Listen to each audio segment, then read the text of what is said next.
Hello and welcome to Villa View. I'm Paul Bradley and I'm joined on the phone now by Aston Villa correspondent Matt Kendrick. Hi Matt. Hello there, Paul. Well, the big news this morning is that it looks like Stewart Downing is finally going to Liverpool. What's the latest and the story behind this? As we stand, Stewart Downing is on his way, led to believe, up to Liverpool for a medical, with the two clubs agreeing a fee in the region of £20 million late last night. It all happened kind of 10:30, 11 o'clock last night. I think Villa's top brass were involved in kind of telephone conversations with their counterparts at Liverpool, who are obviously in the Far East and in Malaysia at the time. So yeah, it's disappointing for Villa fans in the sense that yet another star player is poached by a supposedly bigger club with greater ambitions. But having said that, from Alex McLeish's point of view, it does give him £20 million to play with in the transfer market and gives him a chance to stamp his mark on the team. So it's I don't think Villa fans will quite know what to think about it until they see how this money is spent.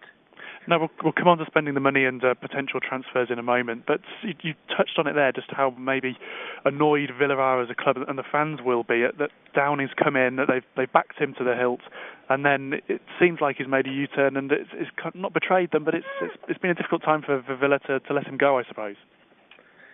Yeah, it's become a well-trodden path, sadly, out of Villa Park, particularly up the M6 to the northwest clubs. We've seen Gareth Barry join Manchester City, James Milner joined Manchester City, Ashley Young joined Manchester United just a few weeks ago, and now Stewart Downing going to Liverpool.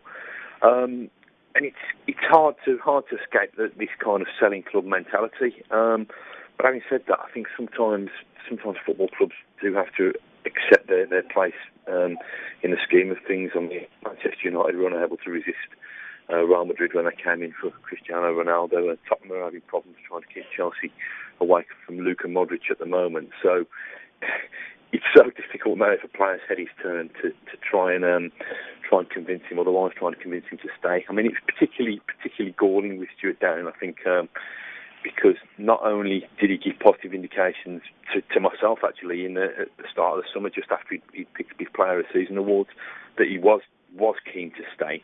It's also the fact that when he signed 2 years ago, Martin O'Neill took a calculated gamble on signing him for between 10 and 12 million pounds when he was injured at the time with a fractured foot, and that was actually on crutches when he signed. Villa kind of subsidised him for half a season while he recovered without him actually playing a game for them. So I think Villa fans, and not just Villa fans, I think people high up in the club at Villa are annoyed and disappointed, really, that Downing didn't show them a little bit more commitment in return. But like I say, that's often the way of the world nowadays, that footballers, as soon as an offer to increase the pay packet and enhance their chances of silverware comes along, and they jump at it. Now let's move on to potential replacements for Downing. Just run us through who McLeish is looking at the moment. Well, it's all happening rather quickly, as you can tell now. I think Villa are key to get somebody in as soon as possible. Now, whether they can do that obviously depends on their dealings with other clubs. Charles Nzogbia has been mentioned a great deal in recent weeks.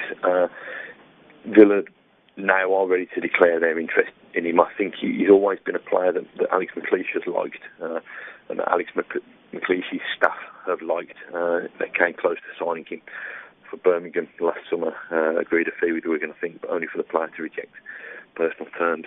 Now McLeish has got the Downing money, or he's been promised the Downing money. He's gone to the board quite quickly and said, look, we need another exciting attacking flair player who can play in the wide positions, and Nzogbia fits the bill.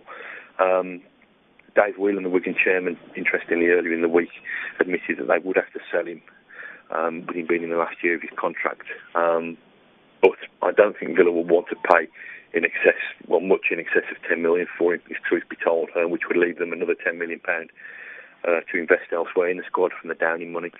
As well as Nzogbia, there's Aidan McGeady, the former Celtic winger who is now at Spartak Moscow. I understand.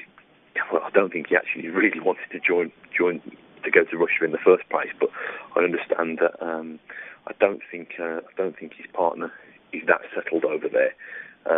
So they're keen to return to Britain. McGeady was another player who was heavily linked with Villa last year when Martin O'Neill was manager. So he's another one who would potentially fit the bill. But like I say, it's crucial for Villa to try and get a deal, an incoming deal done as soon as possible, and to try and restore a little bit of optimism. Okay, Matt. Well, look, thanks for your thoughts today. It's a busy time at Villa Park at the moment. We'll be back again soon with more Villa View.